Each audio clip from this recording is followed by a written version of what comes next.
people wouldn't believe. I've seen Tsukuyomi moon phase. Hey, I've seen that. I gave that a 10 out of 10. Yeah, you did. Attack ships off the spaceship Yamato. Well, all of these moments lost in the Ame, like all lost in the Jikan, like Namida in the Ame. Apparently, I had 2 windows. Well, time to die. It's like, why is there still an echo? What the fuck? I'm screen sharing. Application, Google Hangouts. Is this the one? Hangouts? Cancel. Okay, let's go with that. Howdy, my name is Kenichi Smith. I remember that.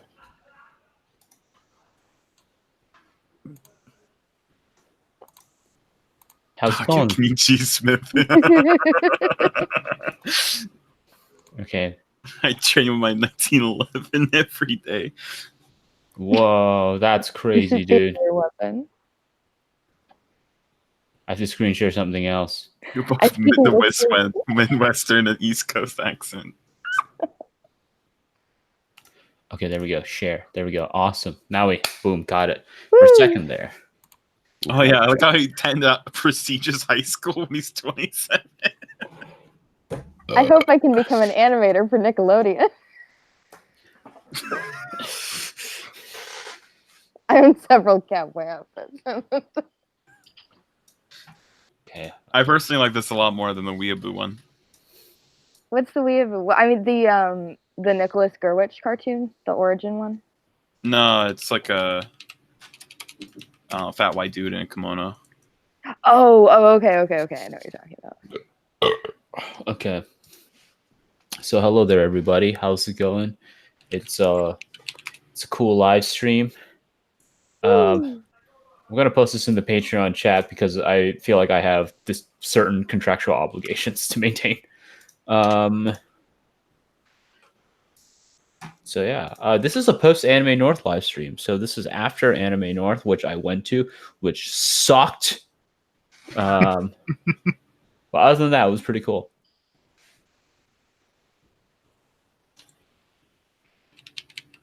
Did you see any good panels? Like, any time to go to any good panels that before today? We went to what's it called? Death scenes in anime. Which was pretty entertaining. And then we also went to one called Mythology and Spirituality. And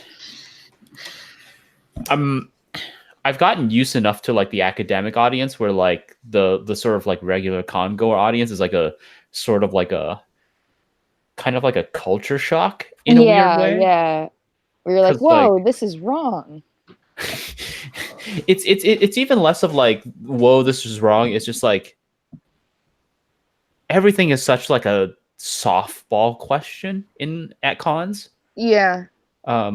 I always have like this lingering thought. Like when I was doing my presentation, I had that issue where I was just like, I had this lingering thought in my head, right? Where somebody was going to be all like, have you all, what about like this really, really specific, obscure type of isekai that only has like 3 entries on Shosetsu? Like, what do you think of that? And then I'm like, well, I have no idea. But like the questions like at the panels were like very softbally. They were just like, have you seen Inuyasha? I'm just like, damn, these are some easy ass questions. But yeah, the spirituality one was pretty good. It was pretty good. It was a guy who was like, he did his bachelor in history, and then he was like, and thus that makes me an academic. I'm just like, all right, sure, whatever. Yeah, I went to college. Explanation point metric. All right, okay. Dude, sure, triple major in French. Yeah, I got a BS in communications, man. Yeah, I'm an academic. I'm in academia, I guess you could say. I got this, dude. And then there was the other one, which is like, the other one was like, the guy was just like, yes, I've I've been at Anime North for 15 years. Oh God. I've come to this convention for 15 years. I can't find the exit. I've been here. Yes. I don't know how my smartphone works. It's like, well, you just press the button that says your fingerprint. But he's like, I've presented for 12 years. I have a PhD, and I was like, oh, okay, this is actually going to be interesting. What's then. his PhD in and then he says he has a PhD in astrophysics. I'm just like, oh, this is not relevant. Yep. He just has a PhD.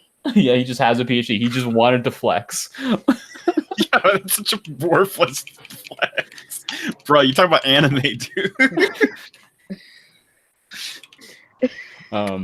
Oh, Sarah. Akil says, does channel? Sarah have a channel? I do, but I want to make it look better and have better videos on it before I start promoting it. Because it's right now, it's just, I mean, just look up Sarah Lowe. You'll probably, it's me. You can follow it. I'll write in the chat. Sarah Lowe. No, wait, I don't know. Just Google me. I don't know. I don't know how to you know, how to be a YouTuber. I don't know how any of this shit works. YouTuber. Don't worry, none of us here know how to be YouTubers. Oh my God! Speaking of, I am very into this Jake, despite not being a YouTuber, the Jake Paul Cody Co. The eye thing. It's like, dude, that was fucking hilarious. It's really funny. And it, more than anything, it brought me to that guy's channel, that Cody Co guy's channel, and they're really funny. And I only subscribe to Joe and like Red Letter Media. Videos. Yeah. Wow. So he got a new follower. So I was just like, wow, funny. So what you're telling me, Sarah, is that the day that you've unsubscribed, I've fallen out of favor from the most elite class. The elite class of what are my subscriptions? I just have a bunch of illegal fan subbing channels for like radio shows that say you are on. I have Vic Berger. I have a lot. You subscribe to Gil. I do subscribe to Gil. Whoa. I didn't know that. Whoa. Do I subscribe to Gil? I know he subscribes to me. I can't. When I share my channel, do I share like the /user or is there like a /channel? Because I feel I don't think you can share like the list of channels that you follow. No. I mean like my channel, like my how do I link to it? If you have it, you can share your user, or if you have like if you have like a custom channel URL, you can share that as well. That's I don't have a custom channel URL. I have my like really terrible username I created when I first got my Google account. I'll link it. I'll link it right now.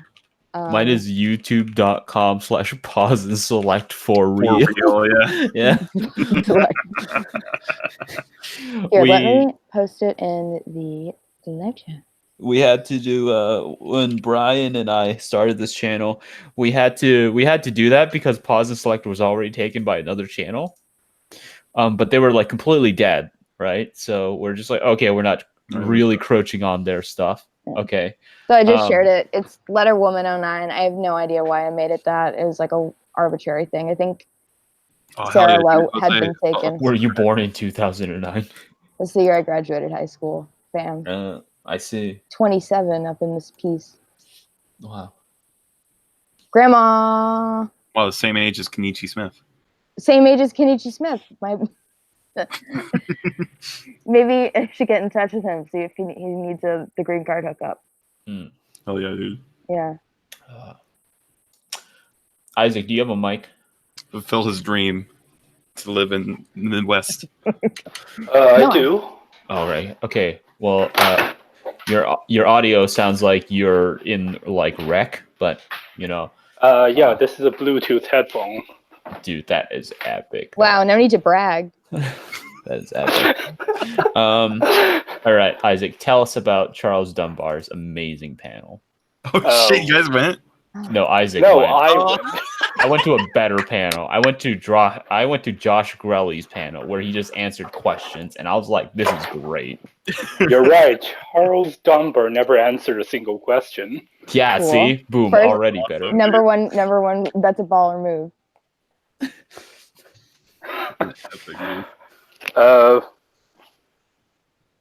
Okay. Oh, I'm losing track. Okay, hold on. I need to get some alcohol in me before talking about this. Oh my god. Okay. All right, no worries. Yeah. So, Oh, I'm that's way reading. too I'm much. on Charles Oh my Dunbar's god. website right now. dude, his website is a Studying. thing. It really is. So It is. He is. yeah. Yeah. Wow. Go ahead. His favorite anime. So, some random facts about me. Charles is an audiophile with over 2,000 albums in his collection. Wow. Charles' favorite animated show of all time is King of the Hill. I love watching the sunrise, despite not being a morning person. My favorite anime are Beck, Mongolian Chop Squad, Cowboy Bebop, Hellgirl. My favorite. Hey, yo, Hellgirl has like a good soundtrack though. So But I mean, what Why about are- anything why else is about that- Hellgirl? Yeah, why is that 1 out of 3? No, it's rule of threes. He knows. That Cowboy Bebop and Hellgirl. Oh, Dude, this is okay. sad. These days, you can usually find him at a Starbucks or Dunkin' Donuts working diligently on whatever project is currently occupying his time. Dude, this is on your official website. You don't put that shit on there. But Yeah. you can usually find me at the Dunkin' Donuts working on my anime blog. Yago says Charles on that dating site grind. It's his website. It's crazy. Like, Dude, oh man. Study of anime, dude. He's a graduate of Hunter College, SUNY, where he received a BA in religion and anthropology. Very good, very good. Okay. Okay, yes. What else does he have? Why does he put his favorite animated show when it's King of the Hill? Well, I mean, well, animated, but I guess that's not anime. Yeah. Don't get it twisted. But he puts that above all anime. So why doesn't he study of King of the Hill? Wait. He loves military history, and then in a parenthetical, especially sarcastic military history. What's sarcastic military history? Yeah, what does that mean? I'm like, That very context. He was giving like this history of Japan without ever mentioning there existed a shogunate. I think so like a rip off of the Bill Wirtz stuff. Might be. His favorite manga are Fullmetal Alchemist, it's the Bill Wirtz Chobits, and Rurouni Kenshin. Nice. Weird. Those all have like three conflicting ideologies. What else are you seeing? Okay, I think the funniest part is when you go to bibliography, Oh, bibliography. and then instead of the things he's written, it's things he's read. It's right, yeah. Yeah. It's Damn, pretty good. that's a fucking strong He has, flex. he has a whole Helen McCarthy section. He has 500 essential anime. Yeah, I would like to tell Please visit my. Oh my god. I would like to tell people that remember Charles, he described Helen I make up anime entries in my book McCarthy. He described Helen McCarthy as his hero. Oh god. I'm just like, are you learning to crochet? Like, what? Why is she your hero? He categorizes his bibliography into several different headings. First one is Ghosts and Monsters, Fanthropology, Yes. Japanese history, which is the shortest. Japanese history, only 2 books. That The Making, explains a lot. The Making of Modern Japan by Marius Jansen, and a history of Japan up until 1334. Study by of George anime.com. Dude, I love the anime's media mix summary. Yeah, Japanese history just has 2 books. Oh, okay. Other books. The Chrysanthemum and the... Okay, first of all, it's the Chrysanthemum and the Sword, not the Chrysanthemum and a Sword. Indirect object sword. By Ruth Benedict. Any sword will do. And he editorializes the original anthropological examination of Japanese culture. Bitch, that book came out in 1960. Damn. Extremely outdated, but worth the read. Fuck you. That, oh my god. I Yes. guarantee Go you, off, I Queen. guarantee you, I Dude, guarantee it's you so this fucking asshole. annoying. There's an episode of Mad Men called The Chrysanthemum and the Sword where Roger reads like the book. They read the titular book. And it's all about, it's not about an anthropological examination of Japanese culture. It's like a how-to guide for businessmen to like in sort of the mid-century when you had when the auto industry was booming, you'd have these executives come over from Japan to New York City, and business practices are very different. It was sort of like an etiquette book. He did not read that shit. Oh my god. Pepitos, we're talking about Charles Dunbar, professional panelist. Yeah, truly a professional, the greatest cultural anthropologist of our time. Yeah, so Isaac, can you describe what his panel was like? Well, there were chairs in it. People were sitting on the chairs, and he was in front of those chairs, talking at the chairs the whole time. Am I leaving out any details? What was the attendance like? It was a small room, but it was completely filled up. Okay. So in terms of it's about a third. It has about a third the chairs in Joe's room, but it was filled up, and I kind of when I walked in, apparently it was over capacity, but the gatekeeper wasn't there, so yeah, that was. Gatekeeper. There was supposed to be a gatekeeper preventing too many people from getting inside because it's a small room. Yeah, but no one cared about his panel, so they didn't assign someone to room temperature. It was like a Sunday, so I think like all of the volunteers were just mentally fried by that point. Yeah. I was a volunteer once. But Isaac, I heard that he has a lot of things to say about the shogunate. Yes. I hear that too. Where did you hear that from? No, he. Well, he was talking about the apocalypse and situating it in the Japanese context, and weird. something about it. He was talking about losses, and apparently has something to do with the emperor losing power, and that was the entirety of modern Japanese history. Does he know that the emperor and the shogun are two different people? I didn't ask. He didn't really give. He didn't take questions. Yeah. I'm not accepting there wasn't questions. really a question period, but I'm not sure. It's just he gets awfully confused when you get to the warring eras because he's like, for some reason, the shogun split into two people. One of them moved to Osaka, and the other one moved. It was so weird. I had no idea. But he was talking about the apocalypse. Yeah, and then he was also talking about apocalypse being completely motivated by a certain loss in narrative, the loss of power, the loss of... And then he showed this picture of George Marshall in Singapore. Apparently he thought that was the Japanese surrender. Someone corrected him, and for a brief second, he looked flushed before saying, well, the important thing is there was a surrender. The important thing, really? He said that? Well, the important thing is there was a surrender. And, you know... Oh, wow. I was very tempted to go to that apocalypse panel, but I was just like, no, you weren't. What if you were there and he just looked you dead in the eyes and just like, but it's so weird. So he's like, I can't say it's because of the bomb. I can't say it's because of the earthquakes. And I can't say it's because the domestic terrorism. Well, actually, he brought all of those up in sequence, but I don't really remember what he actually said about them. He kind of moved.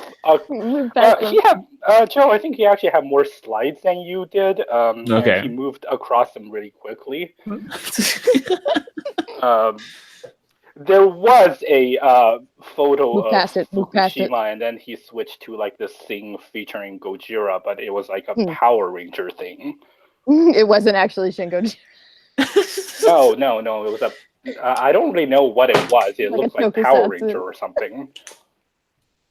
Yeah, that's like the problem. Like, this is like why I will refuse to go to like any of Dunbar's panels anymore. It's because he doesn't take questions. So you literally cannot have any sort of like dialectic like process with him. There were a few people managed to get question in, but they sort of just interrupted him. So you have to literally just come crashing in. Yes, learn to take up more space, Joe. Yeah, be disruptive. Disrupt the space. Excuse me. So he says that the loss of like what his point as what would you say his point was, that like it wasn't. He was trying to build up some kind of grand narrative. There's something specific about the Japanese idea of apocalypse. And, something was there, and it all deal with loss. And then he listed a bunch of things that potentially sounds like they could be losses, and then vaguely hand wave at Japanese history. And I don't really know what period it was. It moved very fast. And the end with like in conclusion, Japan is a land of contrast. They live in a society. Thank you for coming to my TED Talk. No questions. Well, actually, he ended the talk with, there are some more books up here. They'll be selling $5 each. Oh, come on. More books. By C-dubs. Jesus. Let's see. What else can I remember? What and any like holy shit cosplay? Did that any good like cosplay you remember seeing? Sometimes inside the panel. No, just in general at the con. Oh, Joe, you've been here for longer than I was. Did you notice anything? Cosplay. There was a bearded Megumin. Okay. Okay. Did she blow up? Oh yes. Okay, I saw that Megumin. Yeah, the bearded Megumin. Yeah. That guy he sounds like a member of the Yang Gang. Dude, hell yeah. Bearded Megumin. Yeah, potential Yang Gang member. So there's a candidate, right? And he's offering $1,000 a month. All right. Okay, oh my god, that's just I had got a listing on 1999.co.jp. I got a figure of Megumin right just under that mark. Oh god, I hope Yang wins. Can finally get that Super Sonico. You can. I really want Yang to win, because if Yang wins and he's able to implement that, regardless of whether it succeeds or not, it essentially allows it's a conceptual like floodgate. It's great, because then it essentially allows every single Krimba. Thank God! It essentially allows every candidate in a lot of other places, including Canada, to be all yeah. So guys, universal income. How about that? I was like, yes. Yeah, well, Congress Party was going to do it in India, but then they lost to the actual fascist Narendra Modi. Damn! What a toss-up! Damn! What a toss-up! Yes. Do I vote for free money or fascism? Does Andrew Yang? So Andrew Yang, would his policy of giving $1,000 to every person, is that in some form universal income? You could argue that is universal. It is. Yeah, it's literally universal income. Universal basic income. It's income singular. Yeah. Yeah. No, it's 12,000 a year. There are legitimate worries that 1,000 a month. 1,000 a month. Yeah. There are legitimate worries that companies will just be like, oh, well, if people have all this money, we can just boost our prices up like this, and that it'll just accelerate. I think inflation, I guess. People are preparing for the Yang 2020 presidency. I think in some ways it's kind of like a self-equilibrium, right? Because like if you can, so like the thing here, right, is that like if you have that particular like injection of money, then that allows you to potentially undercut other people. And so like we'll still have a race to the bottom. It just won't be as dramatic as we'll see it right now. Right. It sort of like gives everyone a 10-second head start to the bottom. Yeah. Yeah. In a way that I think hooks a lot of people, like that promise of, fast money now, free money now, which is good, which is a good, like, I mean, there's nothing wrong with that, but it's definitely sort of like an intro to a bigger conversation about, job stability, income stability. I mean, yeah, it's extremely difficult. Like, you're not going to go into a conversation and be like, look, the companies are just going to bilk you out of it because that's their goal. That's their MO. That's what they do already. You can't really, in good conscience, do that to someone who's struggling and like who even for a year, $1,000 a month would be an incendiary. It would allow them to like do anything for a time. Yeah. Right. And it's hard to argue against that. Oh, of course. No. So did you go up to Bearded Megumin and engage with a dialogue in fiscal policy? I wish I didn't end up speaking to like anybody because like I went with my boys. My boys are boy. back in Well, town. I went with boys. the fam. I guess I would say I went with the fam because one of my friends is trans. So it's so I can't keep saying the boys. Yeah. Despite the fact that I literally tweeted out the entire weekend, the boys are back in town. Yeah. Oh, you did. Huh. Yeah. So Boys are back in town. yeah, I just hung out with my friends. We got super drunk and just played Mario Kart. This is good con Oh, behavior. I want to play Mario Kart. Okay, and dude, so we watched the show on Sci-Fi, right? It's called Paranormal Investigation: True Terror or something. Oh. Okay. This is not the Zach Baggins one. I have no idea. That's Ghost. That's Ghost Adventures. Yeah. Okay. Yeah, that's like Ghost Hunters or whatever. Yeah. Yeah, that's one Mike likes. So, the one that like He does like it, yeah. Yeah. The one that we're talking about. So the one that we watched, and we watched 4 hours of it because each episode is an hour long. We watched 4 hours of it because it was on the TV on Sci-Fi. And so it's like, it's these stories, right? About like, it's these stories that are just like, these events actually happened, but this is a dramatic recreation of what happened. And so like some of like, it's these stories about like people who like go to places or like move into a new house, start a new life, etc., etc. But the place is haunted. But ghost called me the N-word. But ghost, yeah, exactly. It's just like, oh no, the ghost called me the N-word. But like, we realized as we were watching this, we're just like, wait a minute, this is just an incredibly like classist piece, because like, it's all minorities, it's all poor people, it's all college students. There's not a single wealthy person. It's just like all of these people have like some sort of like actual real issue, but like it's just like subsumed in this grand narrative of ghosts. By, like, yeah. Because like there's like sorry. No. That was sort of like I'll link it in the voice chat. What Mike from RLM was, or I guess Jay sort of like picked it out when they talked about the Ghost Adventures movie and how that was about a house. I think it was in like either Flint, Michigan, or some really, really depressed part of the country. And anywhere Michigan. Yeah. Oh no, the movie Demon House, which was the Zach Baggins joint. Yeah. And how, like all of these events sort of, tied into a bigger problem of a low income family not being able to access the proper care. And I'm gonna link that video right now if I can find my tab. Yeah, and it's just like I recall one specific one that was really sort of standing out, which was like there was one that was just like this it was like this Mexican family, right? In Arizona. And they were just like, we're just like living, we're just like just surviving, living by.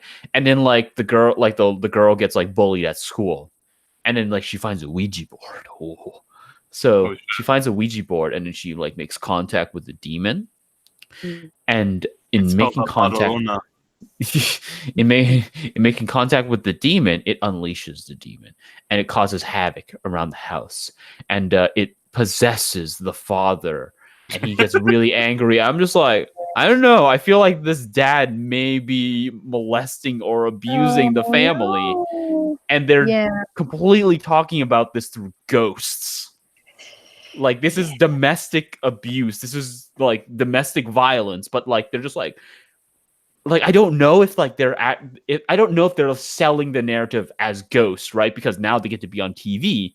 Or like they're just repressing it so hard. It's like, yeah, we found a Ouija board and, it unleashed a demon that beat the shit out of me that took the form of our dad. Do you think these might be like a stealth pilot program to try and bring back the legal defense of a demon made me do it? A demon possessed me. I wasn't in my right mind when I abused my family. Demon.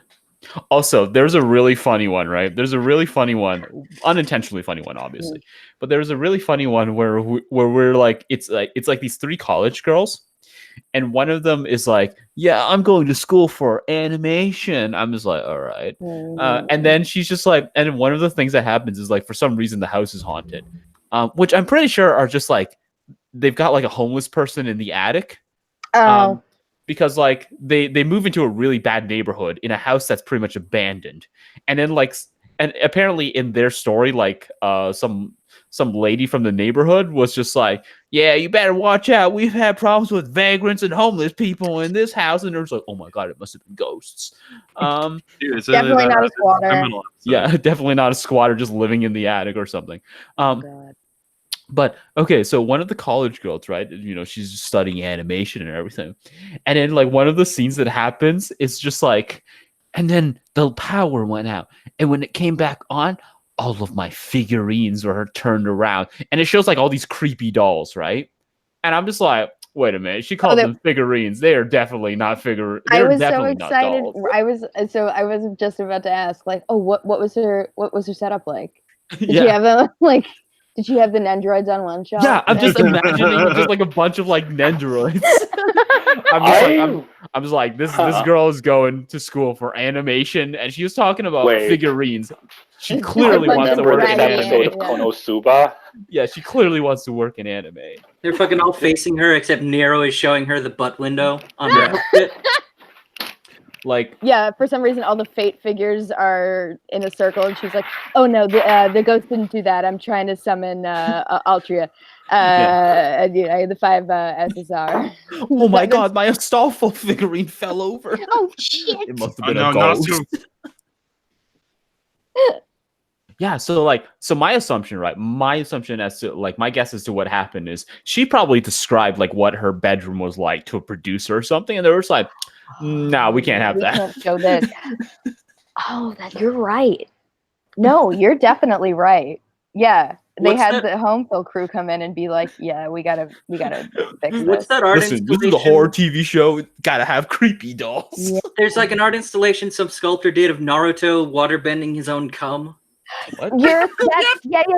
It's not. It's that's Murakami. He did a girl version too, and it's milk coming out of her tits. Yeah, those are just there. They're both titled. What are they titled? What's the name? What's the name of like Harupon or something? That the Japanese Hiropon, Furopon. It's the like Japanese meth. That's the name of that was like the title of these figures. Hold on. Okay. Cool. Murakami statues. Can you claim home and contents insurance on ghost mishaps? I mean, I feel like some of those people tried. Did I actually miss anything about like Anime North, or or the presentation, or has it all just been this? Well, we briefly talked about Charles Dunbar, yeah, the professional panelist. the only panelist. Oh, I caught a bit of Great that. cultural anthropologist Charles Dunbar. The last Yeah, panelist. attending Anime North for 15 years or something. Has he? No, I don't know, I heard that was a someone different say that. panelist. Yeah, Oh, that was the guy who said he had a PhD in astrophysics. Yeah. I was like, oh, you got me there for a second. I mean, Thomas Lamar is a biologist, isn't he?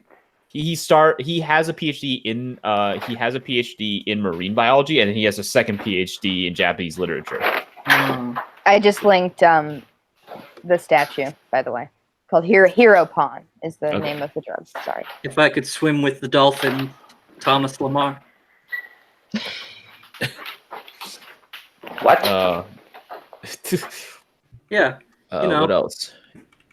Yeah, it's just like, we tried to get into the Hentai of Horrors panel, but anybody who's following my Twitter probably knows exactly what happened. We went to the Hentai of the Horror panel. So like me and my friend were just like, okay, we're going to line up really early, right? We're going to line up really early. We're going to go there like an hour and a half before. We're going to line up really early, and that'll get us a good spot. So we go there an hour and a half.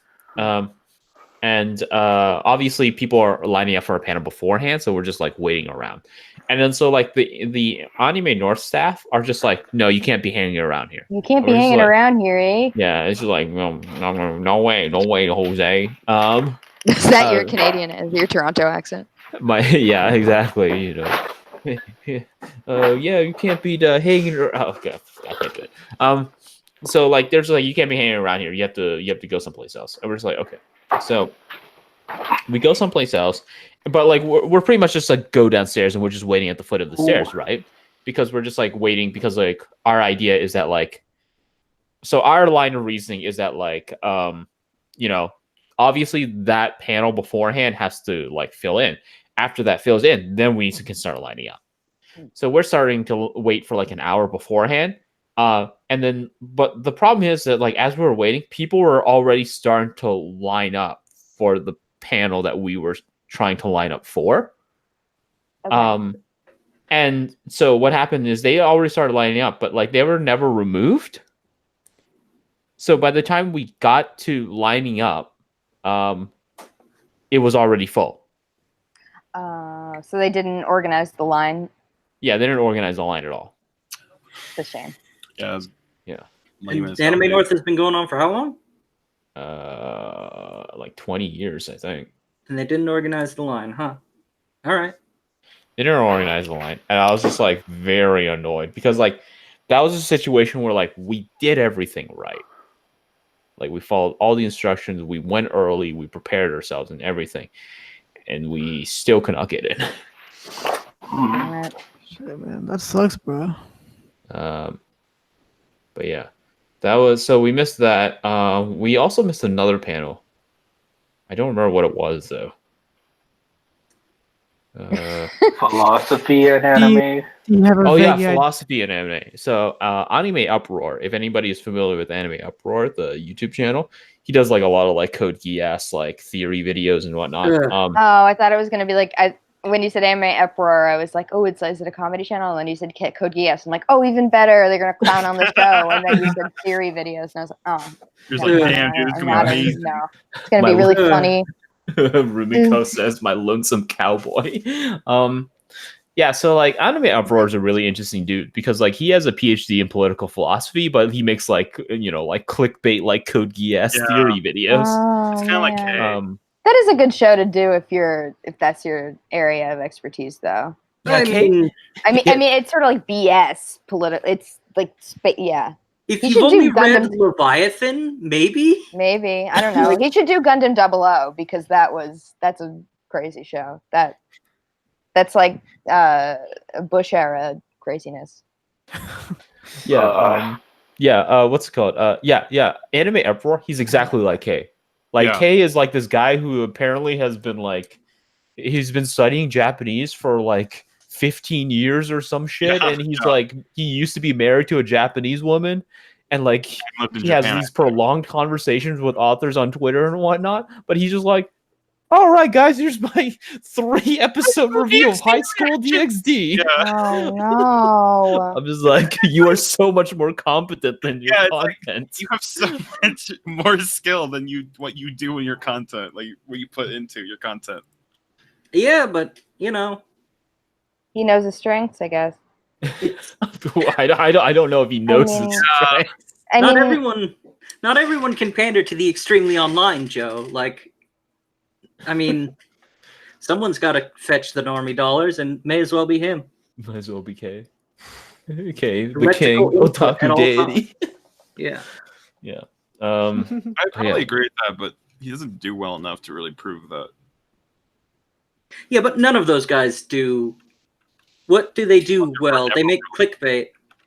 I think the funniest part, Gil, was when I was translating that chapter of Chirori, and then I sent him the script to like double check, and then he rewrote the entire script saying this is more natural. And I was like, no, I just need to double check. And the thing here is that like he didn't say that my translation is like this. Translation is more natural. He rewrote the original Japanese script and said this is more natural, and I was just like no one's paying you to do that, dude. Yeah. I was just like, he's just like, this is more natural. This is more natural contemporary speech. Where it's like, this is a story about a girl in like the Meiji era. Yeah. Of course, the dialogue would be a little bit different. And he's like, oh, this is a girl like Tokyo. Yokohama in like the early 1900s. And he's like, here's this dialogue's more natural. He just gives this completely different Japanese script. And we're just like, no, I just need you to check my translation. And he's like, oh, okay. Oh, okay. Yeah, it took him fucking forever. It took him forever because he was doing that. He was like, yeah, I just have to like run this by a friend of mine, double check and make sure it makes sense. I'm just like, what the fuck, dude? Why are you doing this? Yeah, that's the thing about Kate. He's got a lot of Japanese friends that he runs a lot of stuff by. When I do my translating for like Suivi no Danton and like Gaki and stuff, it's I run stuff by my Japanese friends, but it's more so like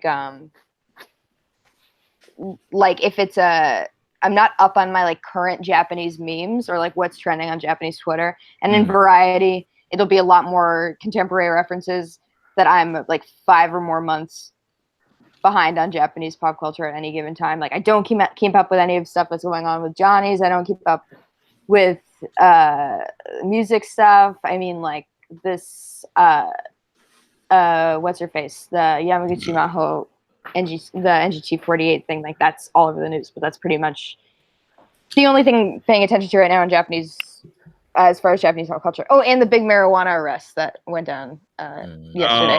But more than anything, what I run by my friends is like, why is this guy popular? And should I make him sound funny? Like, what's his status in the Japanese comedy world? Like, is he hated?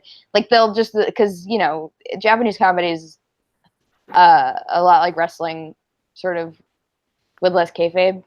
Like, there'll be a character that is just there to be hated. So I don't like if they're really trashing a guy to be mean to him, or they're trashing him to aid his comedy. I need to sort of be like, so do I lean this way with the dialogue? Do I lean that way with the dialogue? I've never I've never worked with anime translations. I just I think I'd be so shitty at it. I'd make everyone sound the same. I have no idea how to distinguish.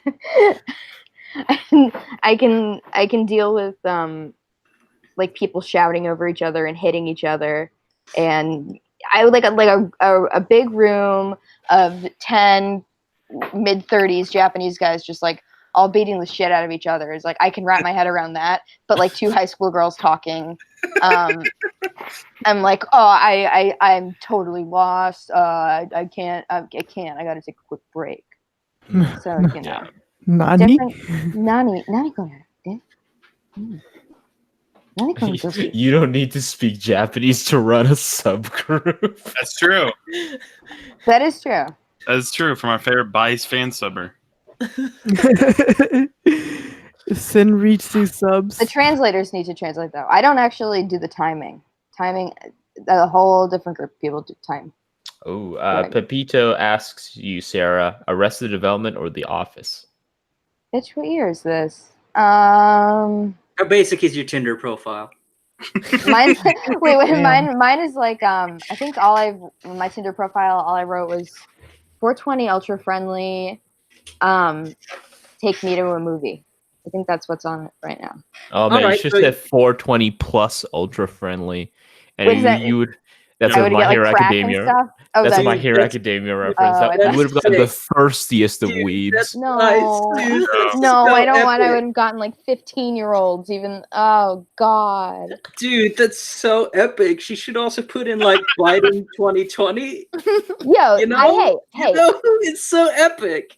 No, I didn't do it to be epic. I did it to be. I smoke the weed. Don't. Weed. Anyway, Arrested Development. It's legal in Canada. Arrested Development, probably, but I like both of them. Veep.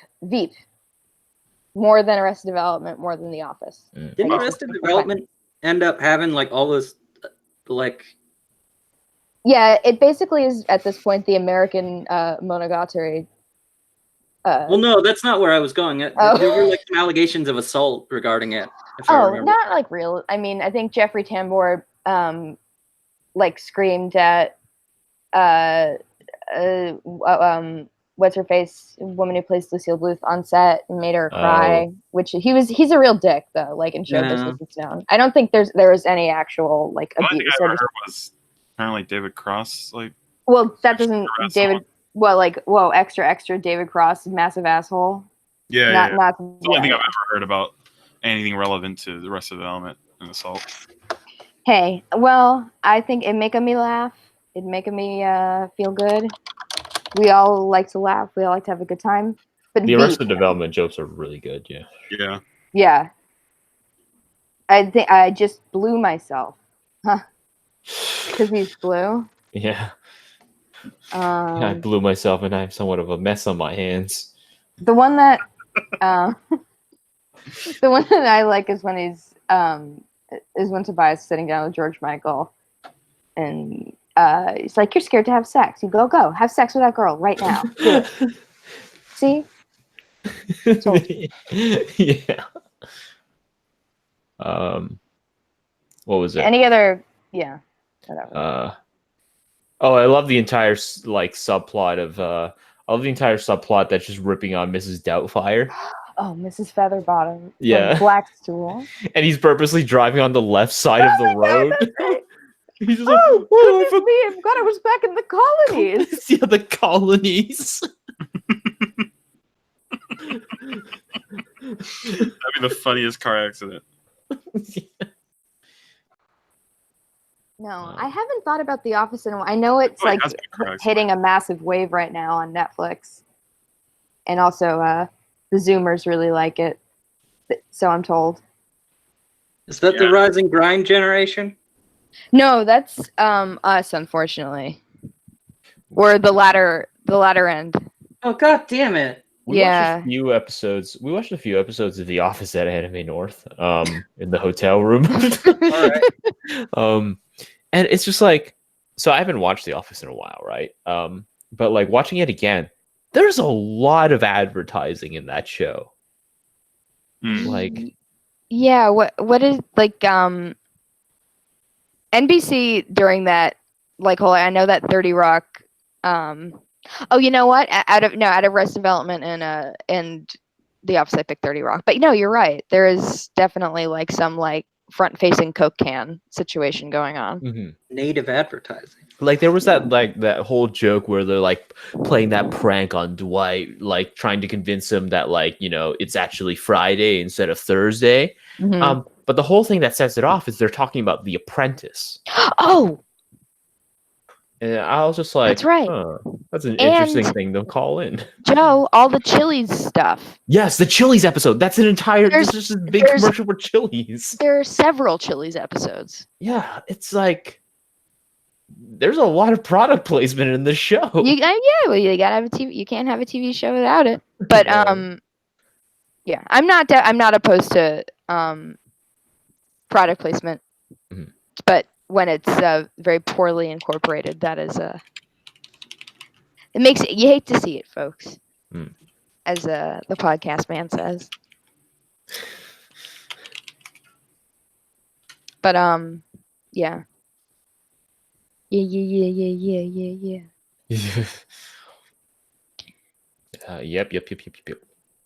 Yep. I would say I'm actually a doomer, but I feel like that'll put me in the territory of like the Nick Landis. Wake up, boomer! It's Zoom time. I saw a really old dude sleeping, and then I immediately thought that. I was like, "What's wrong with me?" That phrase exactly went into my head. I'll be right back. I gotta take a piss. Piss break. But do we? I really like 30 Rock.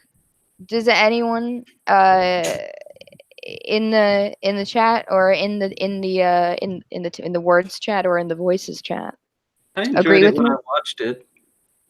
I think it has a lot of I feel rewatch like value. I don't very- particularly like her. I just think it's a really fantastic show. Sorry. I kind of Tina Fey and Amy Poehler are kind of miserable. Yeah, now I would say. Not now. I mean, they started being miserable a while ago, but I mean, Yeah. I don't know. I don't think Amy Poehler had a lot to do with 30 Rock. no, she didn't. She was she was more. I mean, like I've always associated 30 Rock and Parks and Rec because I always associate them together. Oh So, yeah, definitely. I would. But they've got their own sitcom. I Parks and Rec associate is, like, 30 Rock. really hard to go back to personally because it's so positive. intensely It's liberal. so happy. Yeah, it's it's so so lib. liberal. Like the good goofs are still there, but holy shit, guys! It's like the everything's gonna be fine show. It was like that Pocket in Time. It was like Obama's president, nothing's wrong, you guys. Oh yeah. It's really and And then the John McCain spot, like the Joe Biden shit too.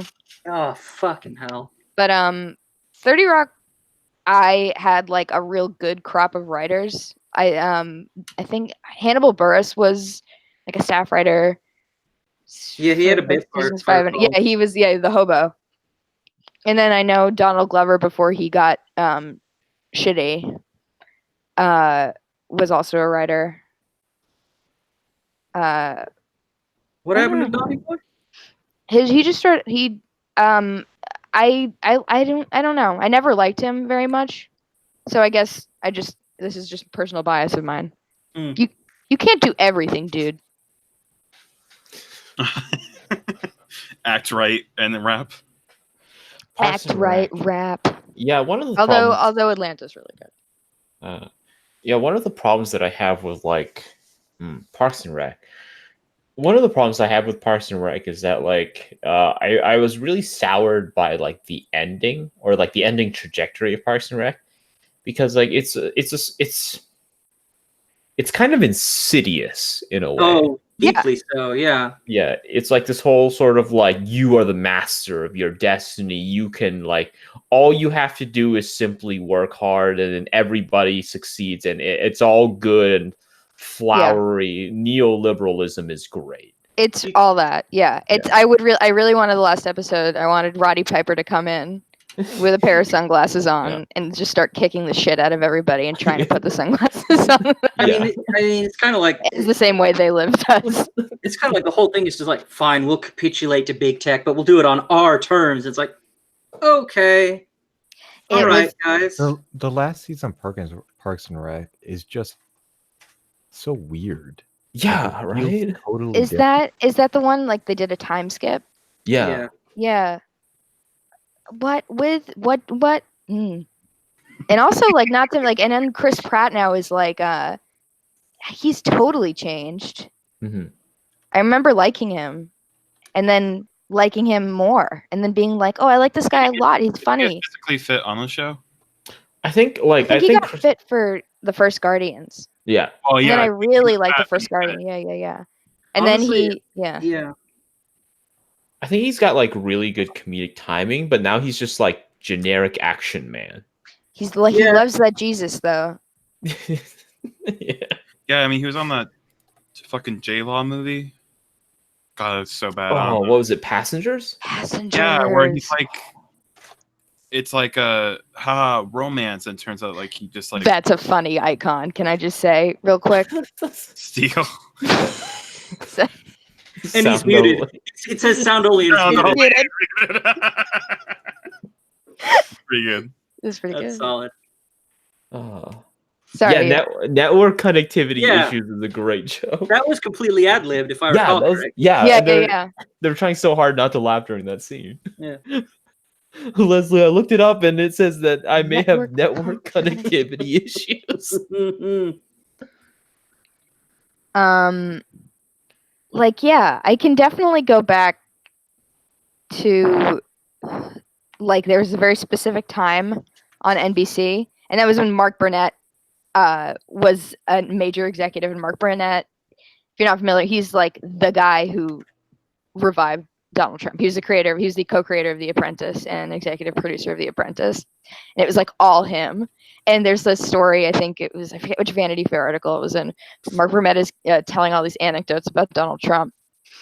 And one of them is they're having like one of the meetings leading up to the taping of the first episode, and they're deciding whether or not to tape in an actual boardroom in Trump Tower or to use a soundstage. And Trump goes, I don't know if taping in the towers is such a good idea. I got the mafia in and out of here like all the time. And Mark Burnett was like, okay, I'll do soundstage. Yeah. That's Fantastic. just, yeah. And there's on 30 Rock too, and people in the chat are talking about it, but they would always like just shit on NBC, like, very similar to the way that Simpsons would shit on Fox. And they would have like the fake on like NBC. It was like alternative, like the network, and one of the shows was Bitch Hunter. Yes, And it was Will Ferrell, and they would just show like the first 6 seconds of it, and it was Will Ferrell with a sawed-off shotgun kicking down doors and then cocking the gun and going like, "Happy Mother's Day, bitches!" And then the credit would come up, be like, created by Mark Burnett. And they'd be like, "This is what your show is getting canceled for." So I like that. Parks and Rec did not like examine itself and be like, "Oh, isn't government funny?" It was more like, "Isn't government good and the meritocracy real?" The meritocracy is 100% real. If you're not succeeding, you're just not working hard enough.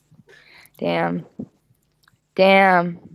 I thought that was like really insidious, like when the last episode happened and they're talking about like, yeah, we're gonna go vacation in Middle Korea, and I was just like, there's something really strange. Yeah, wait, Middle Korea. So like they turned the DMZ. Yeah, the DMZ into a tourist location. So they didn't reunify Korea in this future. Instead, it's 3 Koreas now. Yeah, it's 3 Koreas. Yeah, great. I love it. The one character is talking about like vacationing in Middle Korea, and I was just like, that's a weirdly imperialistic take. Yeah, it's awful. That's very weird. What? Who wrote? Wait, I'm gonna go look at. It sounds like a joke. Actually, I believe Amy Poehler did a lot of the writing on that. I believe it was her vehicle. I'm going. But I'm going. Hey, IMD Pro, beam me up. Parks and Rec. According to Vulture.com, the quote is, "Middle Korea is so beautiful." Yeah, man. Yeah. Whatever. We're gonna visit that shared industry plant that like only runs half the year because someone throws a fit. And isn't it in like the mountains too? The DMZ? It's in like the cold area. Mountains and landmines. Okay, great. Artillery pieces, coal tunnels. Yeah. Great. The tunnels painted to look like coal tunnels, but actually they're just tunnels. All right. They're gonna emerge one day like the DLA in the back of the line. All right, so this episode was written by Megan Amram. That's no surprise. Oh no, she was a story editor. Never mind. So Megan Amram, who a few years ago, like 2 years ago, back last year, there was this sort of like there was this big for your consideration drive going on for the Emmys either last year or the year before that, and one of the shows being and there was a show called an Emmy for Megan. That was a variety comedy hour that was only produced to give this this television writer Megan Amram, who's worked in TV forever and she's written a billion scripts, just to get her an Emmy. And the Academy changed their rules and were like, okay, no, you can't. You can't like do that. You can't do that, and which is not an unreasonable thing to ask, that you don't specifically create advertising to be nominated. That will in turn then get nominated. Like you create the work first and then the thing second. But her and her media friends were all up in a tizzy because this was somehow related to keeping the small artists down, and that's not the case. They had tons of money to campaign to get this thing off the air. But she was the story editor for that episode. Script supervisor was Valeria Miglassi Collins. Let's see what her other credits are. Bro, who's streaming they face? Let me see here. Jensen says, did anyone record any of the anime voice actress panels that are PG-13 and lower? I think some people might have. Somebody was definitely recording the Grelle talk that I went to, so possibly. And yeah, what were you saying, Sarah? Oh, I was saying that the head writer for the final season of Parks and Rec is also the script supervisor, or was the script supervisor for the second season of True Detective, and everybody's favorite, Star Trek Beyond. Oh, dude, epic. Yeah, so we're in good hands. I really hated Star Trek Beyond. So I looked up Megan Amram, and the first thing I saw was this, and that immediately reminded me of the face at the end of Inland Empire. The Laura Dern running up to the camera. Yeah. That smile. This is one of the worst things I've seen all night. Inland Empire? No, that picture. I haven't seen Inland Empire though. I really like Inland Empire, but it's really hard to. You have to like. It was like filmed with a Sony Coolpix, literally. Yeah. Not great. You gotta. It has a look to it. I mean, it's about where I live, so I should really. I don't think it takes place in the Inland Empire, though. Unfortunately, I think it's in Los Angeles. What the fuck are they doing? I'm sorry. Yeah. Such a fucking interesting. You could write three Game of Throneses about the water wars in California. That is true. People don't fucking know.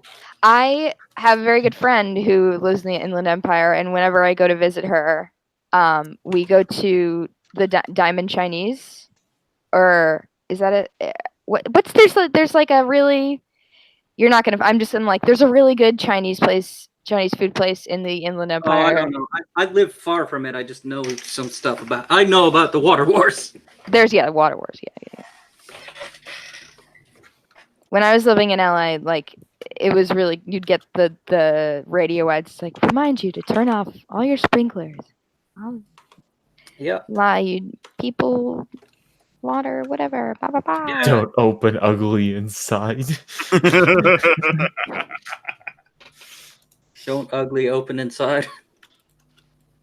Yeah. But yeah, Any other details of any stuff at Anime North that was cool? Hmm. Do you gonna go to any shows, any music, any? I didn't, but a friend of mine went to the rave, and he was there for like 20 minutes, and he was just like, I need to be a lot more drunk for this. Because like me and my friends are like we're almost at the cusp of 30, right? So like we're starting to hit that sort of like boomer mentality period where we're just like, this is too much effort to learn or adapt to. Right. So yeah, he was, he's getting married, he's got like a full-time job and everything. So he goes to the rave with all these young people in like cosplay and everything. He's just like, I don't like this. He's become an old man essentially. Man. So yeah, he just came back and then we just drank at the hotel and watched South Park. Dude, epic. Sweet, dude, epic, yeah. Yeah. Nice. Oh, I did get a great manga, which is ECF by Kazuto Tatsuda. ECF.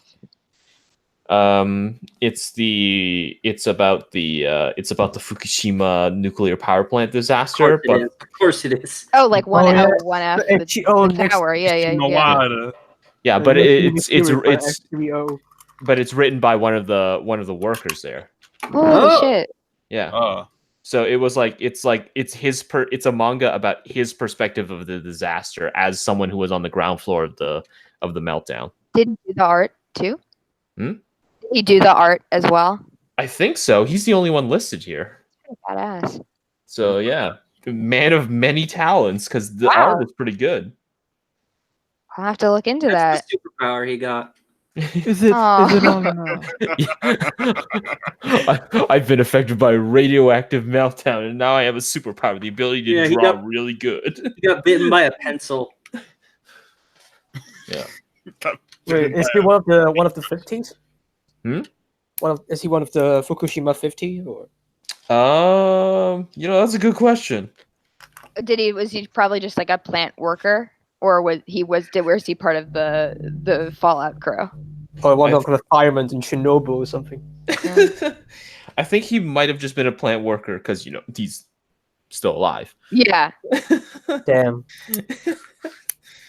But yeah, let me see here. He's like Homer Simpson when they're doing the fire drill. Yeah, he's like, Mr. Burns. He just locks everybody else in. Did I win? Oh, you've won more than you could ever imagine. All right, so I'll read the introduction because the introduction is text. A simple testimony of a fighting man, an introduction to EGF. What happened in the days following March 11, 2011 at the Fukushima Daiichi nuclear plant, 200 kilometers northeast of Tokyo? While thousands of reports exist, there will probably never be a single fully comprehensive account of the enormous 9.0 magnitude earthquake or the catastrophic tsunami it caused. At Fukushima, the towering wave destroyed the reactor's backup cooling systems, which caused the reactor's fuel rods to heat up and eventually melt down. Hydrogen that then built up inside some of the reactor buildings led to a dramatic explosion, and radioactive substances were released in massive amounts. Tens of thousands of residents evacuated, and the whole world looked on with deep concern. It took 6 months. Just deep concern. Deep concern. It took 6 months to regain control over the power plant, and its dismantling and renaturation will take 40 years. Today, thousands of workers have struggled with the innards of the nuclear cadaver. They battle scorching heat and freezing cold in their work to clean up the site. Some have no background at all in nuclear winter, but all are determined. Piece or something? What? They fight Scorch Piece or something? Yeah, are they like this? Like sound like they're living in the plant and like fighting mutants. I think they're talking about like the people who are like trying to restore the area around the disaster. Okay, so like the exclusion zone. Yeah, because like Anne Allison, right, in Precarious Japan, which we did a book club episode on, like she talks about that, right, because she was like there as well. And she was talking about how like a lot of it is like old people who are just like they're literally going through all the mud and everything. Like it's like because they're shitty not weather. And, right. Yeah, that's what I was curious about because the people that are like really getting their hands dirty are like 60 plus, 70 plus. Because damn. Yeah. Isn't So I a think large amount of old people volunteer for the cleanup because they have nothing to live for, as they say? I think it's more so they have nothing to lose. I think nothing to lose, and it's also sort of. I don't think. Yeah, I think it's a little bit more. I think it's a little bit more optimistic, even though it doesn't sound too happy. It's like definitely preferable to like. Well, they ruin the economy so bad that their kids aren't fucking. So No. Isn't that like a Japanese tradition to send infirm and old people to the mountain and starve them to death on it? No, isn't that Korean? No, that's Japan. That's Japan. They let them rot in their danchi and that's what happens in America too. Yeah, right. It happens Bruh, everywhere. That was also in Allison. Bruh, I've read Shin Engyo Onshi, alright? Dog, it's totally a Korean thing too, man. My God. I've read that manhwa. It's called Narayama Bushiko. That's what the Japanese stories called. Wow, very epic dialogue. Sorry. Sorry. ごめんね。この放送はご覧のスポンサーでお届けします。If it wasn't sponsored by SoftBank, I'm fucking pissed. ソフトバンクとキングだからずっと Dude, hell yeah, that's my favorite ご覧 bank. のスポンサーの提供でお送りします。 Can you do Sponsored by dog SoftBank SoftBank voice? detergent. Can you do the SoftBank dog's voice? Oh yeah. うちは犬 You can do it. I believe in you. Good. Gambatte.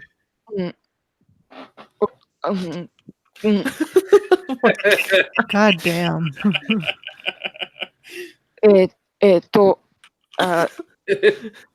犬なんですけど、 Oh, そして私 so の like he's in the hospital. You sound like Stenko from JoJo. Tosama. I can't. I need a like. A voice modulator. Yeah. I can't. Yeah. 私は父さん。Oh, that's pretty good.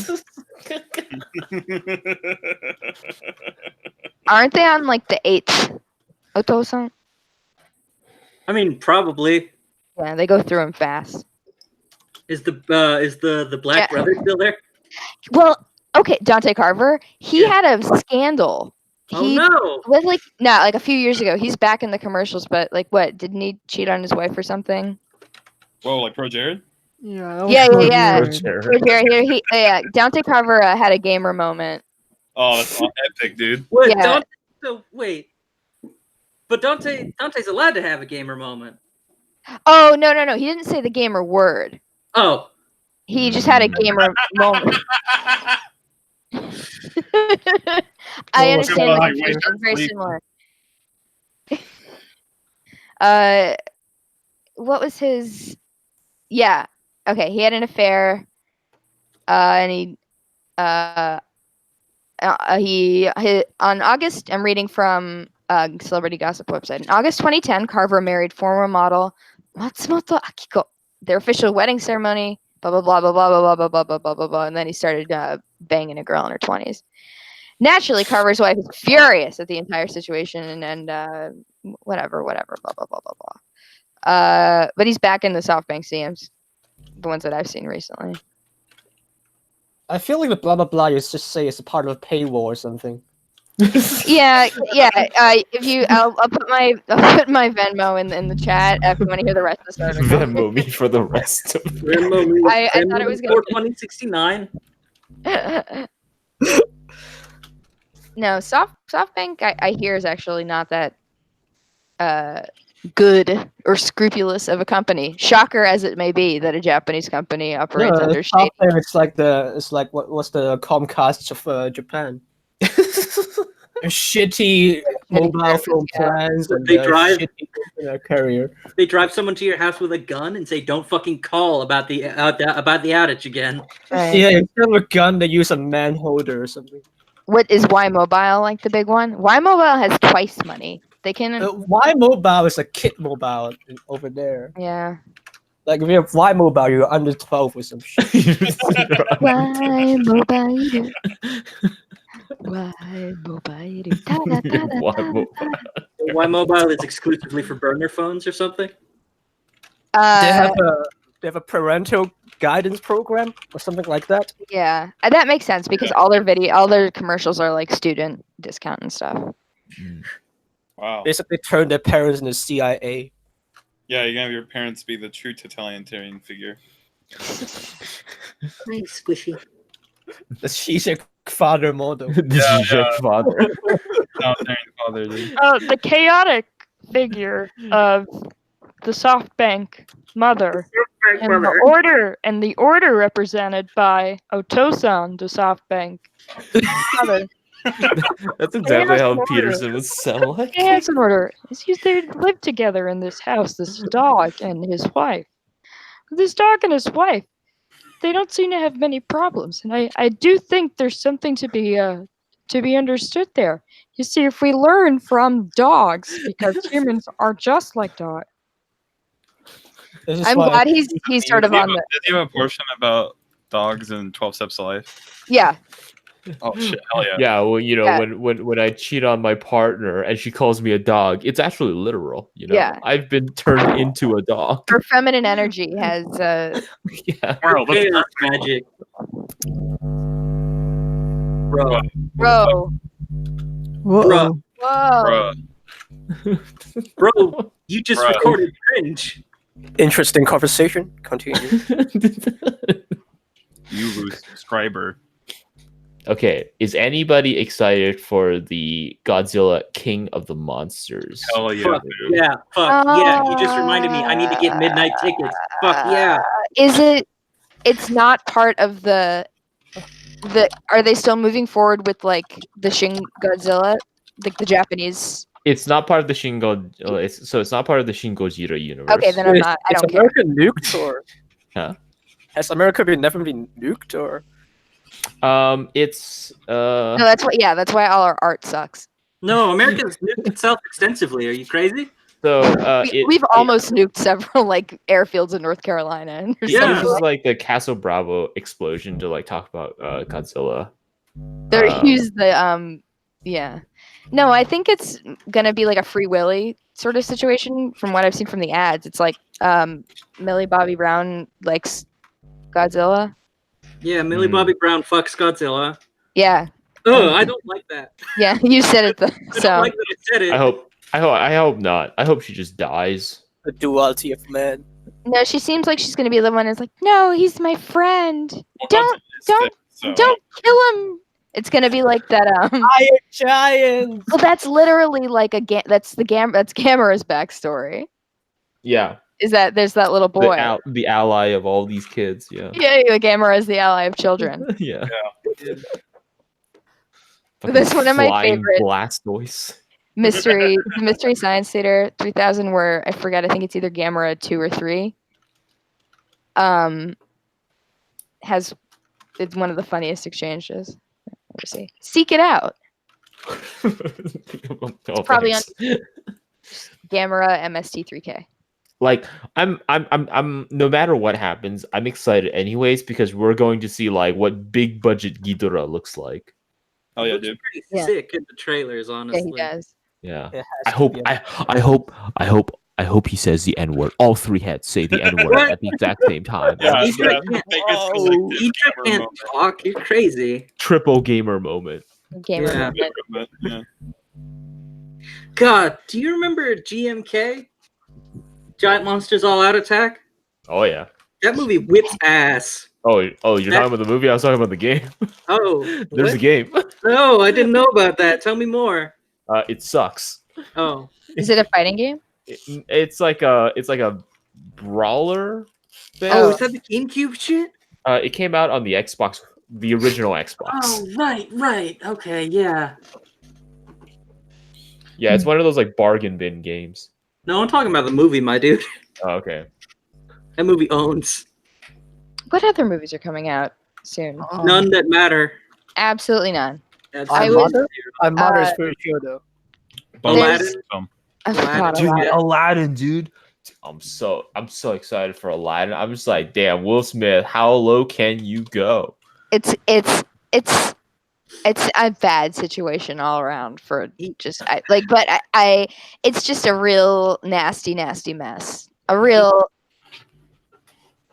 mean, whatever. It's not like they burnt the negatives of the original. Whatever whenever a shitty remake comes out, I'm like, it could be worse. They could have gone into the Disney vault and just like lit a match, set fire to all that old nitrate film. Oh, dude, what the fuck?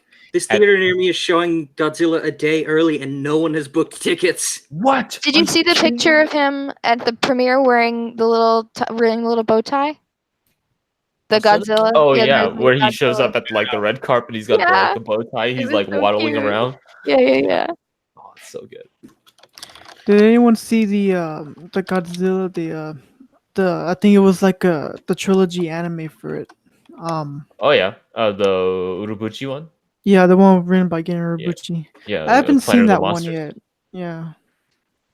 It's I an should probably interesting go take see on it. Godzilla, but it simply just reaffirms this chapter that I'm working on in this book about Godzilla. What would a Gen Urobuchi? I'm trying to picture what a Gen Urobuchi Godzilla anime would be like.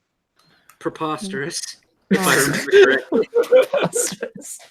All of those trailers, I'm sure Joe is right, because I trust him on most things, but those trailers looked god-awful. Big mistake, Cremba. Has anyone seen his puppet show? It's really good. Gen Urobuchi's puppet show? Yeah, Thunderbolt I've heard Fantasy. Oh yeah. Like That was pretty neat. Bunnaku? Like No, Thunderbolt Fantasy. Thunderbolt Fantasy. It's a Taiwan puppet show. Oh, weird. I've never. It's really good. It's fucking awesome. I love it. So good. It's so good. Yeah. It's like this cool Holy mishmash. shit! It looks like, oh my god. Yeah, it's this awesome mishmash between like Bunraku and like Wuxia. And like all those what were those old 60s marionette TV shows that Team America was inspired by? Oh yeah. Oh god. Thunderbirds. Yeah. No, Thunderbird. Thunderbird, right? Yeah, Thunderbirds. Yeah. I only saw the Adult Swim parody of it. This is a pretty good voice cast. I'm gonna have to check this out. It's so good. It's so good. Polygon Godzilla is terrible. Well, I haven't seen it, so I can't really say. Ji Wong Chang says Japanese historians spread the myth that it's a Korean thing. By the way, okay, fair enough. Oh, I only know of it from Shin and Yo. I told you guys. None of you believe me. Fucking Orientalist. Technically speaking, I cannot be Oriental. I'm not an Orientalist. I'm into Japonism. I'm into Japan, but only through the lens of the late 1800s France. Oh. Wow! I can't believe this. You know, like that's like the best lens. It's I really love Japan.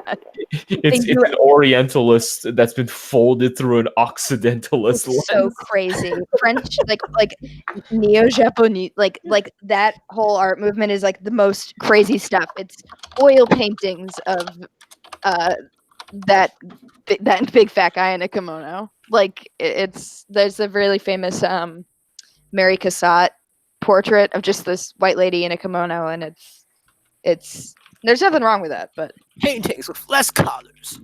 Aladdin has a lower.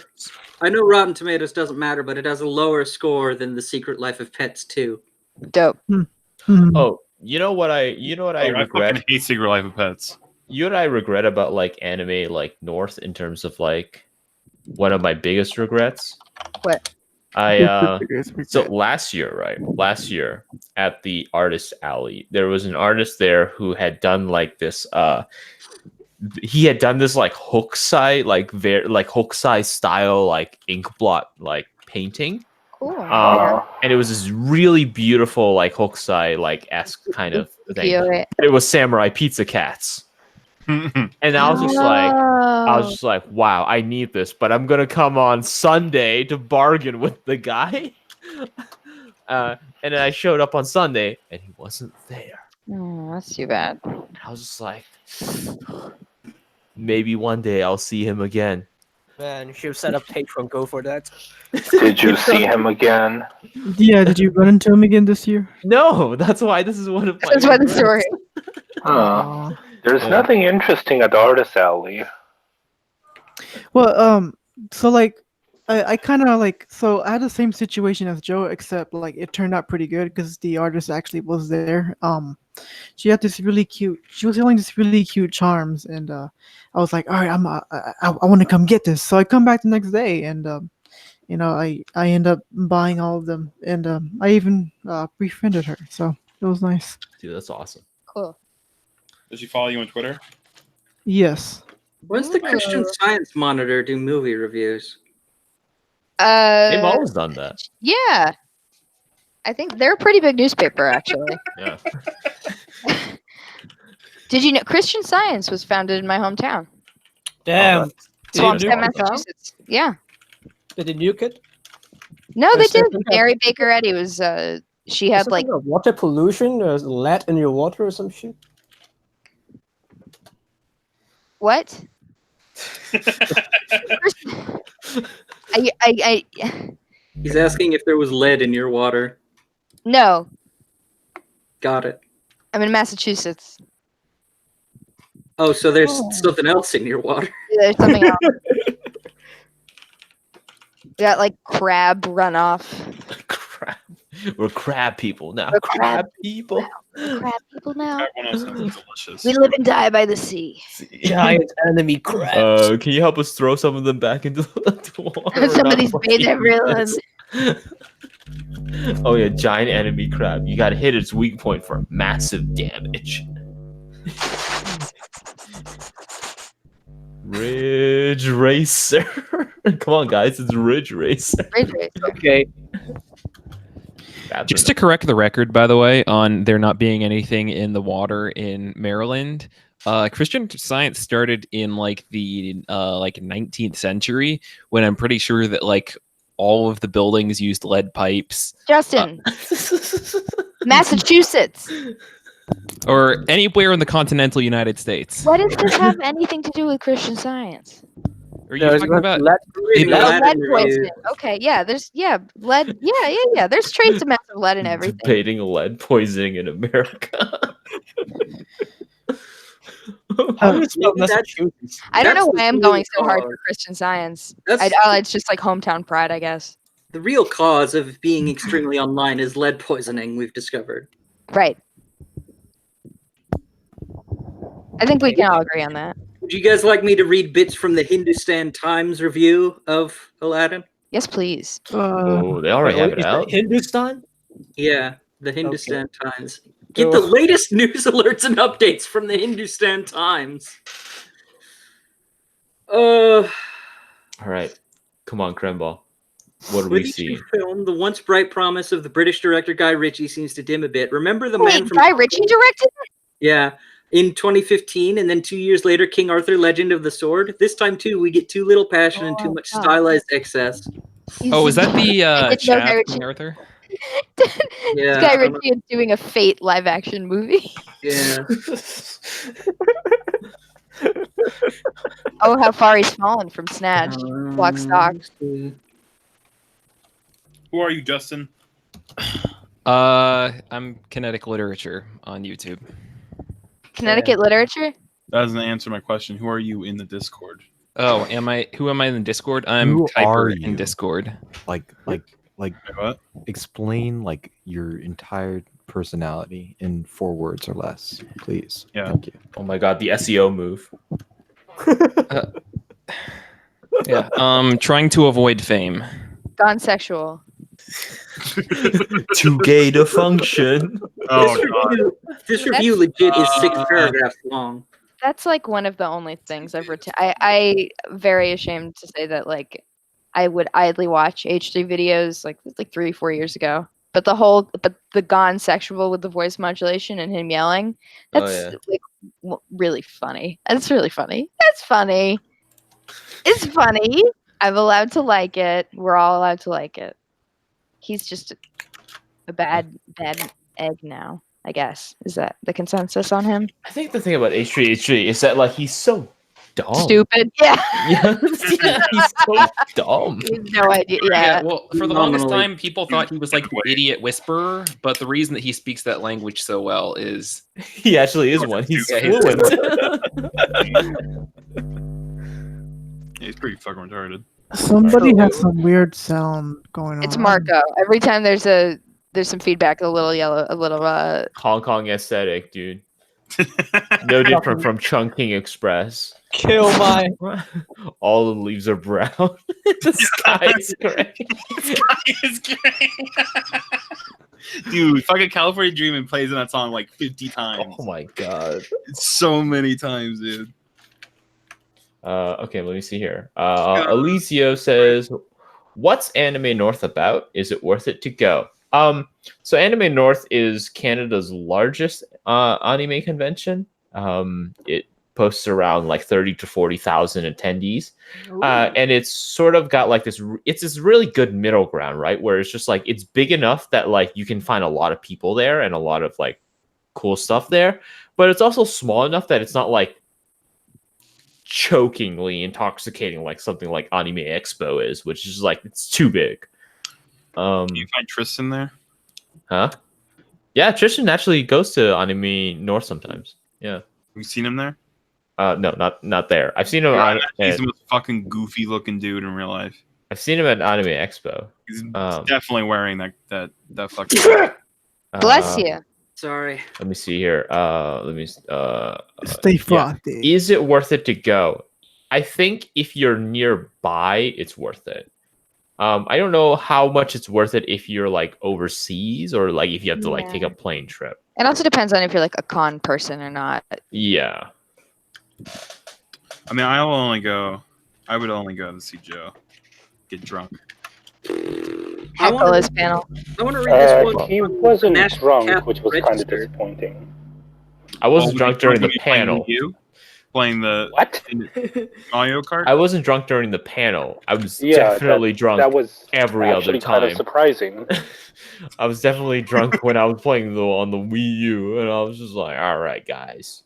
Time to break every Asian stereotype by proving how good I am at driving. And then I got last place. Well, I'm looking at Anime North's website right now, and you know what? Maybe you do want to consider going next year, and because I'm in the their performers and under the guests of honor drop down menu. If you go to performers, scroll to the very bottom, the 404s anime improv comedy. Hell yeah. You catch that, Joe? Did you get to check out the 404s? I didn't know. I was probably passed out.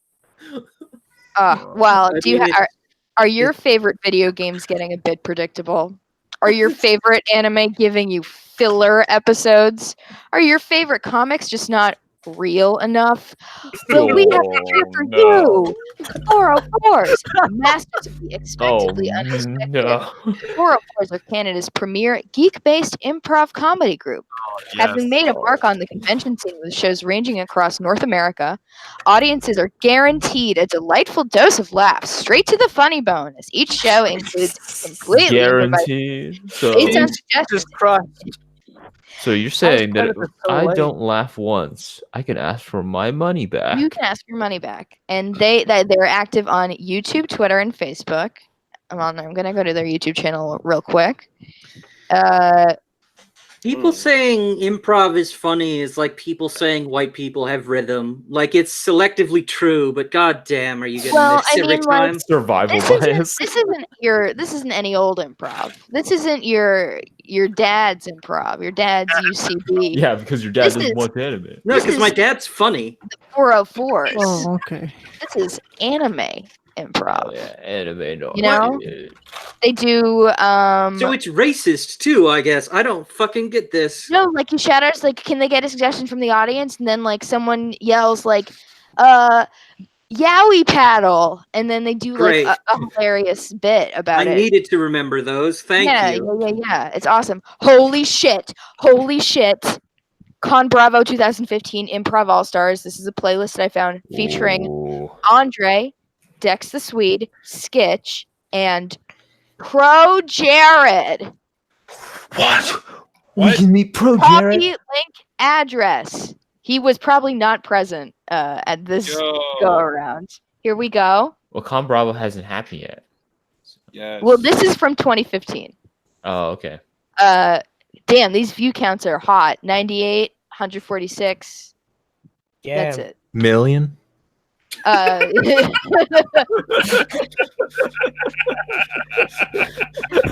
million views.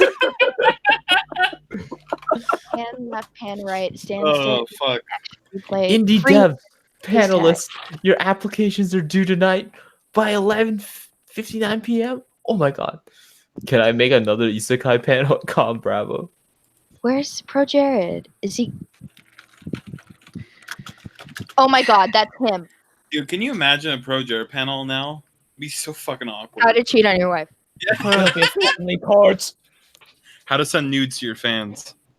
That's the part. How Because, like, to- you know, there was that other stuff where they were coming out and trying to say, no, Heidi's actually crazy. And I don't Yeah. actually give a shit. But the part where, Yeah. like, No, it's more than that. It's that he was soliciting nudes from. yeah, the part where he's soliciting nudes from kids is like, you're done, That's the man. part I don't that give a matters. shit. I will say it became like one of the funniest tweets I've ever read in my entire life came from this whole thing, and that was the fucking Jesus. What was it when Heidi? Where is it? I have to find it.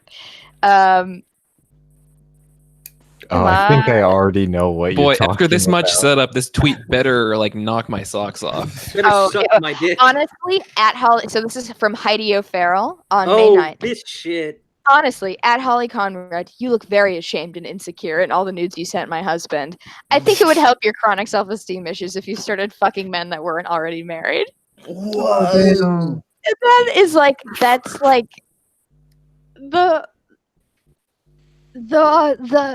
burn. All the setup is not worth I it. love it. If you would have less chronic self-esteem issues if you started fucking men that weren't already married. Like, shut her down. Get her ass. Get her. Jesus, we love it. Damn.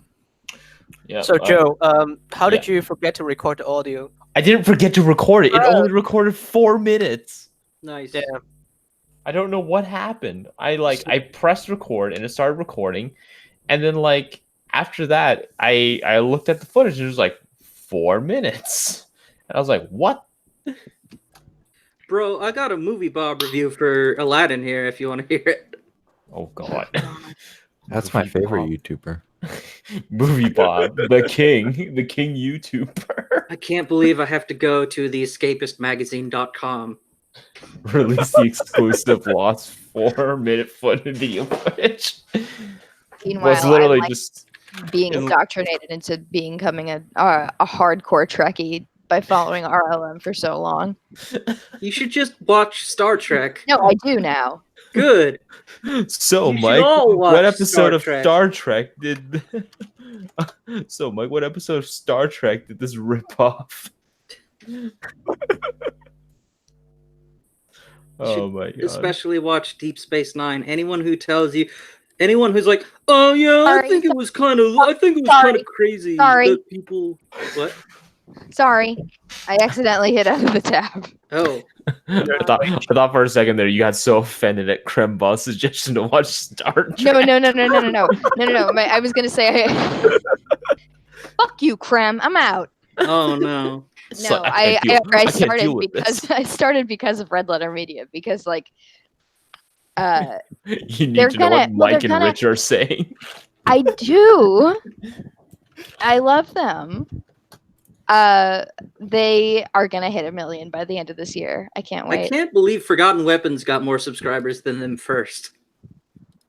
So many channels have more subscribers than them. Like it's crazy that they've been under like. Yeah, but no one watches Forgotten Weapons is the thing. Like, well, what do you mean no one watches it? I watch it. Yeah, okay. You and me watch it. That's what, 1/5 of this call watches it? That's a sizable portion, I guess. Hey, chat, subscribe to Red Letter Media, and also just Red Letter Media is good. I love Red Letter Media so much. I think Forgotten Weapons has gotten a new infusion of viewers from people playing Girls Frontline and learning about all of these weird esoteric guns. Oh yeah. Yeah.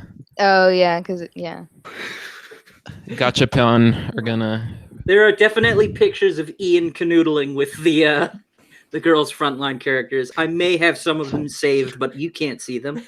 I can't figure out Hodor's comments here. Go back to the kitsch. RLM is cucked. Like, what's that? We stand RLM here. I think he thinks I'm being sarcastic. Oh, okay. Wait, Hodor, go back to kitchen. Oh, it's oh. This is a women thing, isn't it? Oh, it's like the yeah. Because I like the yeah. That's epic. That's dope. We stand women here. There are. I even stung. Oh, he says RLM is cocked. That's so Can I ask a question about Anime North? Or not? Well, maybe an observation. So, Joe. Yeah. It's very amusing to me following you and your sister. Because all her tweets about Anime North are like, I'm so excited to be here. And then yours is Boys Are Back in Town and Ghost Rider. Boys Are Back in Town. Did you see her at all? Yeah. Okay. Yeah, but like for the most part, we just like stayed separate. Because she did her own stuff. Yeah. Yeah, I completely agree with that. Yeah. The boys are back. All her tweets are just like super, like, super excited, positive. Yeah. Just like, yeah, oh yeah, Anime North, hell yeah, dude. And it's just like yours. Boys are back in town. 3 tweets. Boys are back in town. Picture of a mini fridge with 3 tall boys in it. Fucking Zodiac Killer Ghost Rider. Just whiskey. Woo! Just like Everclear. Dude, hell yeah. I'm trying to find because the there's band always... or the beverage. I was gonna say the the beverage, but you were down. I'm thinking about Everclear. The band. Yeah, I was in the gym the other day, and a father of mine started playing, and I was like, "Oh, come on! I can't listen to this song without crying." Wait, for real, Justin? Yes, absolutely. That song brings me to tears every time. It just reminds you of Austin Powers too. Very different context that you enjoyed that song, I suppose. I didn't enjoy. I've never enjoyed this. I think I had it. I think I've had. No. I had it on a. It was either Father of Mine, but or another song. But I had like on Now. That's what I call music. Like there was an Everclear song. I think it might have been Father of Mine. Yeah, you were singing the opening bar. You got it. Well, I know Father of Mine, but it doesn't necessarily mean it was the one that was on the CD. The one that got the most radio playtime was probably Santa Monica or something like that. I don't know. I don't know what you call music. Now, that's what I call music. I've been combing these Aladdin reviews to try and find, because there's always one that's just like deeply racist. I may have started to scratch the surface with this one from the Salt Lake Tribune. AM radio. the Mormon take on Aladdin? Salt Lake Well, Tribune. Yeah. I think Inside a lot of that lamp, of course, is Genie, and in place of Williams is Will Smith, appearing as a shirtless blue man group hopeful in most of his in animation augmented sequences. Smith has the charm to make Genie appealing, but either he or Richie have made the unfortunate decision to have Smith sing Genie's big musical number, A Friend Like Me, in a wisecracking style that emulates Williams' performance. What a different, livelier movie this would be if Smith got jiggy with the song and applied some Fresh Prince rap stylings. Oh, my Oh God. wow. Yeah. Say, break it to you that Will Smith isn't a rapper anymore. No. Neither is he Fresh Prince Yeah. anymore. Oh, yeah. I'm gonna say. I was gonna say Now he's a YouTuber. on the subject of people having racial issues with Aladdin, aren't a bunch of people really mad that Jasmine is Indian? Are they? Why? Wait, what? She's Arab. Well, but the entire plot, or there's like a major plot point in the film that I watched because I had to watch it for work, is that her mother is from like a neighboring kingdom to Are the you east. talking about the So- actress or the movie? The actress. So people are like, why did you cast an Indian actress to play, somebody to play a role that should call for, a Middle Eastern actress? But it's I don't know. I don't fucking know. It's Yeah. a cartoon. They painted the Except- man blue. We don't think these things through. Yeah, it's not CG at all. They just painted Will Smith. Why didn't they hire an false actual inclusive- blue man? Yeah, right. It's all Yeah. it's either all this false inclusivity or very lazy attempts at inclusive. It's all the same shit. I don't care. It's all fine. We're all fine. We're all gonna live through this together. I will not dispute the ridiculousness of that. I'm Oh. pointing out that it is even more ridiculous when you consider actually her character is supposed to be from like Southeast Asia. So Yeah. Yeah. Pepito Like, says from invite Indonesia? replay value to the talk. Who's I, replay? Oh shit. I haven't seen any of his videos. Do an in-depth video on Golden Boy. You know Do what would be a good video? I've had an idea for like a video about a specific episode of anime that means a lot to me, but I don't know what context. Yeah, I put Sarah, it in become there. an anti-tuber. No, I want to talk to Joe, but I want because I don't Go off, want it to look queen. fucking bad. I want to talk about the Adventures of Asi and Mikuru episode 00, and like specifically Wait. the look. Adventures in Odyssey is in the radio program. Nope, that's not what I said. It's gonna be the episode. Episode 1 chronologically of Haruhi. Episode 00. But Right. from the but I love that episode because as someone who works in media, I told Joe this before, it's like a very, very funny watch for like it's breaking the fourth wall and like you can hear people screaming direction from off screen, and I just really like that episode, and all the media friends, like all the coworkers, coworkers I've showed it to who don't know anything about the anime will enjoy it for the one-off because it's just such like that. Oh yeah, we're making a movie, and it has the scan lens on it, and like sometimes the boom's in the shot, and I love that. You could definitely compare. Yeah, look at the shittiest camera. Yeah, I think Digibro might have talked about it, but well, we all know Digibro. we probably talked about just like Haruhi. Probably. Yeah. I don't know. Fart, poo poo. Fart, poo poo. Shit and cum. We all know Conrad. Are you gonna piss and cum in your pants? Shit and cum. Bernie Sanders. All the 1% has all of the shit and cum. We're gonna take the 1%, the top 1% of the shit, top 24% of the cum, and put that to the top 3% of the shit and cum in my pants. Yeah. Dude, that fucking impression in that video is so fucking. It's too good. Especially for a shit and cum meme. Like, come on. You know what they say. Okay. Cum cow penis. I'm falling asleep here. Yeah. Because Tired. the Anime North just messed up my sleep schedule. I'm falling asleep here. I think we'll say a couple more minutes and then we'll just call it. That's a good idea. All right. How about we stream? Joe, stream until you wake up. Yeah, man. Oh yeah. I don't know if that's a good idea. No. Just to clarify. There'll be at least one person still watching. Okay. It'll be me. Let's see. Any last thoughts? Well, I know Core's in here, right? So, like, feel free to, check out his content. He makes cool content. Oh, well, thank you. What? I don't know why I sounded so angry to say the way I said. We all gotta watch old anime. Yeah. Yeah. Let's see. Just to clarify in the chat, my gender is male, because I have a very Wait, were people questioning your gender? Yeah, yeah, because I have a very soft voice. That's why. One dude is like, I don't know the gender. Awesome, dude. Can we get a shout out to Koch Brothers? What? No, fuck the Koch brothers. Coach brother. Shout out the Coach brother. Get the Krasensteins in Can you say here. just the Koch brothers? It's the Koch brothers. Yeah. Get the Krasensteins in here, for God's sake. Krasenstein. Yeah, look forward to the next video where I collab with Sargon about COD. His stupid Magic days are for over. racists. Oh yeah. Oh, hey, Kami Machos in the chat. Hey, nice. Hey Wilson. I really can't tell whether you're male or female. Damn. Dude, poop. All right. All your cracks sound the same.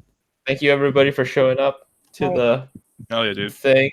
Hi. You're welcome. この放送はご覧の提供で My voice will soon transcend genders in the Shut up, binary. cop. You're a fucking cop. You're a fucking cop.